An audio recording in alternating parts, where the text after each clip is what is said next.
Galera, para a gente finalizar o nosso conteúdo, vamos dar uma olhadinha agora nas propriedades da probabilidade, beleza? Então, dado um experimento aleatório com espaço amostral definido e um evento definido dentro desse espaço amostral, eu tenho que a probabilidade desse evento acontecer é probabilidade de A é o número de elementos no evento dividido pelo número de eventos no meu espaço amostral. Lembrando que, por definição, o meu evento ele está sempre contido no meu espaço amostral. Beleza, galera? Se o meu evento está contido no meu espaço amostral, o número de elementos do meu evento ele é sempre menor ou igual do que o número de elementos no meu espaço amostral. Isso é lógico, né, galera? Porque se isso aqui está dentro disso aqui, a quantidade de elementos que eu tenho aqui ela tem que ser menor do que a quantidade de elementos que eu tenho aqui. Ou, no máximo, igual. Eu tenho que ter uma quantidade de elementos, no máximo, igual entre esses dois conjuntos aqui, já que esse está dentro desse. Beleza? Então, por isso que o número de elementos do evento A é sempre menor ou igual ao número de elementos do meu espaço amostral. Tiba, em conjuntos eu não tenho elemento negativo, não é verdade? É verdade, eu não tenho elemento negativo. Portanto,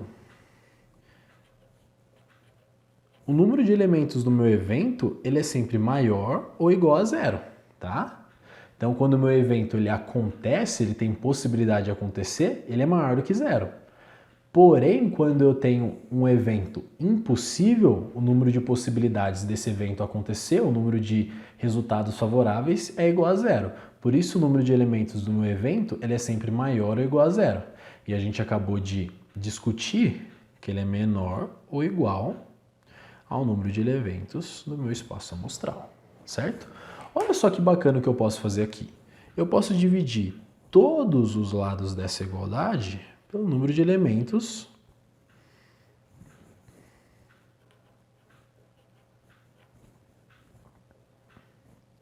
do espaço amostral, certo? Zero dividido por qualquer coisa dá sempre zero. Número de elementos de um evento dividido pelo número de elementos do espaço amostral é justamente a probabilidade desse evento acontecer, tá? Uma coisa dividido por ela mesma dá 1.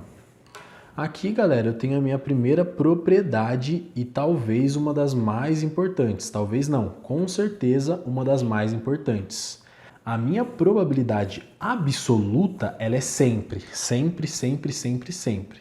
maior ou igual a zero e menor ou igual a 1, tá? Por que eu estou falando isso? Porque muitas vezes o aluno vai lá e resolve um exercício de probabilidade e o valor da probabilidade dá negativo. Isso é impossível de acontecer, porque o menor valor possível para a probabilidade é zero, certo? Ou às vezes o aluno vai lá e resolve um exercício de probabilidade cujo resultado dá 7. Porém, não existe a possibilidade da probabilidade absoluta ser igual a 7. Por quê? Porque o valor máximo que ela assume é 1. Então a probabilidade absoluta ela está sempre nesse intervalo. Ela nunca é menor do que 0. Porém, ela nunca é maior do que 1. Ela sempre varia de 0 até 1, de 0 até 1. Beleza?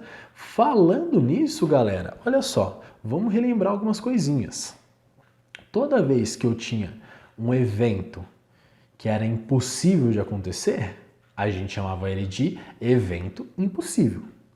No evento impossível, qual que era o número de elementos dentro do conjunto de um evento impossível? A gente viu que o número de elementos dentro de um evento impossível era igual a zero, certo? Porque o evento impossível era um conjunto vazio.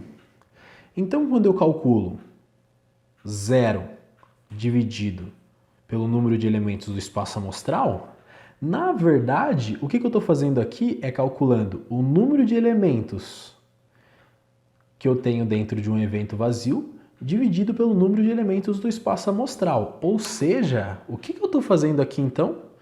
Aqui, galera, eu estou justamente calculando a probabilidade de um evento vazio. Então, olha só.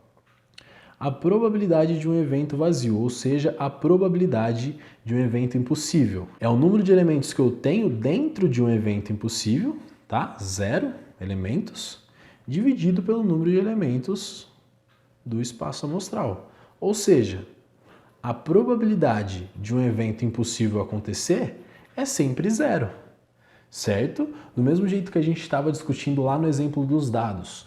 Qual que é a probabilidade de eu lançar um dado comum para cima e cair virado para cima uma face maior do que 7? Zero, porque isso é um evento impossível. Então a probabilidade de um evento impossível é sempre zero. Portanto, a probabilidade do conjunto vazio é sempre zero.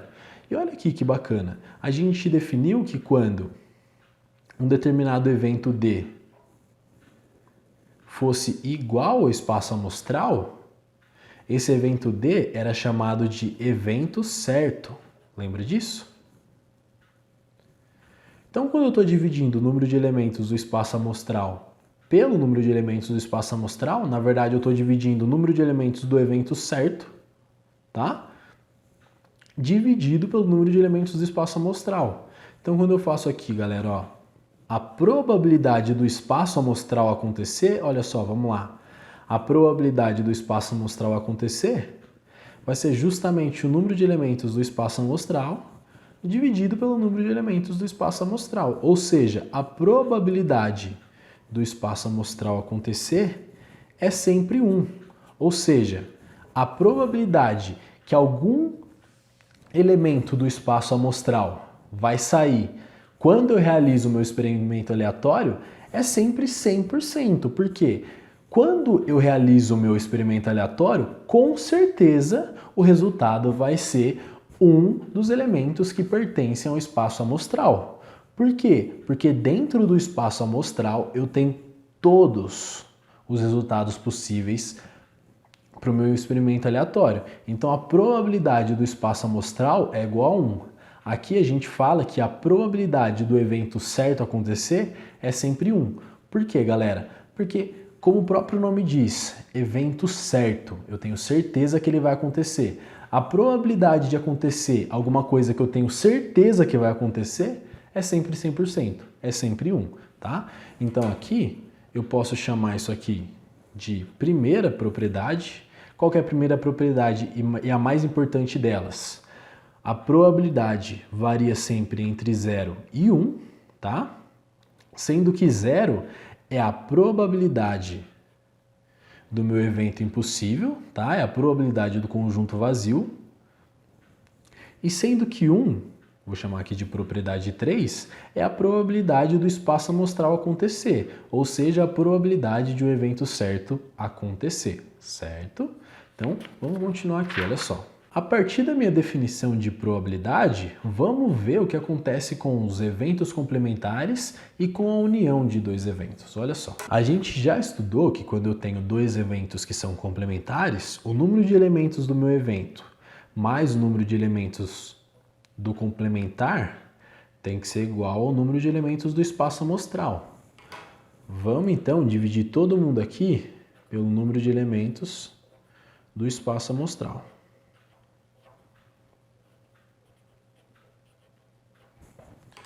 Olha só que bacana, número de elementos de um evento dividido pelo número de elementos do espaço amostral, isso aqui é a probabilidade desse evento acontecer. O número de elementos de um evento dividido pelo número de elementos do espaço amostral, de novo, isso aqui é a probabilidade desse evento acontecer. Alguma coisa dividido por ela mesma, isso aqui dá sempre 1, tá?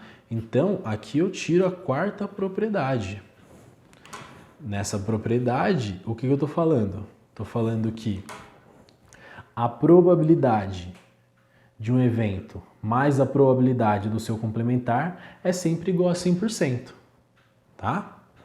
Pensa só, a probabilidade de nascer um menino mais a probabilidade do complementar, nascer uma menina. A probabilidade de nascer um menino mais a probabilidade de nascer uma menina dá sempre 100%, ou seja, eu tenho certeza absoluta que esse bebê vai ser do sexo masculino ou feminino, certo? Vamos supor que eu estou descendo uma escada. Eu defino a probabilidade de eu cair dessa escada. A probabilidade de eu cair da escada mais a probabilidade de eu não cair da escada é igual a 100%, tá? Por quê? Porque no momento que eu desço uma escada, ou eu caio ou eu não caio. Não tem uma outra opção, não tem a opção de sair voando pela escada, certo? Não tem a opção de desaparecer e aparecer no final da escada, certo? Ou eu desço a escada caindo nela, ou eu desço a escada sem cair nela, tá? Então a probabilidade de um evento acontecer mais a probabilidade dele não acontecer é sempre igual a 100%, beleza? Para a gente terminar as nossas probabilidades e ver alguns exemplinhos, vamos para a probabilidade da união. Vamos lá, ó. Então, de novo, dado um espaço amostral e dois eventos contidos nesse espaço amostral, qual que é a probabilidade de acontecer, de ocorrer A ou B? Lembra que quando eu tenho esse prefixo ou, eu tenho que sempre ligar com a ideia de união, certo? Então eu quero a probabilidade de A ou B acontecer. Toda vez que eu ler o prefixo ou, eu tenho a probabilidade da união, tá? Então, quem que é a probabilidade de acontecer A ou B? É o número de elementos do meu evento de interesse dividido pelo número de elementos do meu espaço amostral. Shiba, mas eu sei quanto vale isso aqui. É claro que você sabe, meu querido, olha só. Número de elementos de A união com B, a gente já viu aqui nessa aula que isso aqui é número de elementos de A mais número de elementos de B menos número de elementos da interseção. Tá? Olha só. Aqui fica fácil, ó. Número de elementos de A dividido pelo número de elementos do espaço amostral. Aqui, galera, eu acabei trocando por costume mesmo, tá? Lembrando que a gente falou no começo da aula que o espaço amostral ele pode ser representado pela letra E ou pelo símbolozinho da ferradura de cavalo, tá? Mas enfim, voltando, ó. Então aqui, esses dois símbolos aqui são iguais, beleza? Então, ó, o número de elementos de A dividido pelo número de elementos do espaço amostral. Isso aqui é a probabilidade de A. Número de elementos de B dividido pelo número de elementos do espaço amostral. Isso aqui é a probabilidade de B. Menos número de elementos de A inter B dividido pelo número de elementos do espaço amostral. Isso aqui é a probabilidade de A inter B. Então, quando eu estou calculando a probabilidade da união, quando eu quero a probabilidade de acontecer A ou B, lembrando que a união a gente sempre vai identificar ela pelo prefixo ou, quando eu quero a probabilidade de A ou B, eu posso calcular a probabilidade de A, posso calcular a probabilidade de B, somo as duas e depois eu retiro a probabilidade da interseção. Beleza, galera? Shiba, em algum momento da aula a gente viu que nós temos alguns eventos que eles são mutuamente exclusivos, certo? Que eles não possuem interseção. Como que eu calculo a probabilidade da união deles? Do mesmo jeito aqui, tá, galera? A gente vai usar a mesma fórmula. Só que quando eles são mutuamente exclusivos, basta eu somar A com B. Por quê? Porque dois eventos mutuamente exclusivos não têm interseção. Então, quando eles forem mutuamente exclusivos, quando eles não tiverem interseção, esse termo aqui some, fica só A mais B. Belezinha?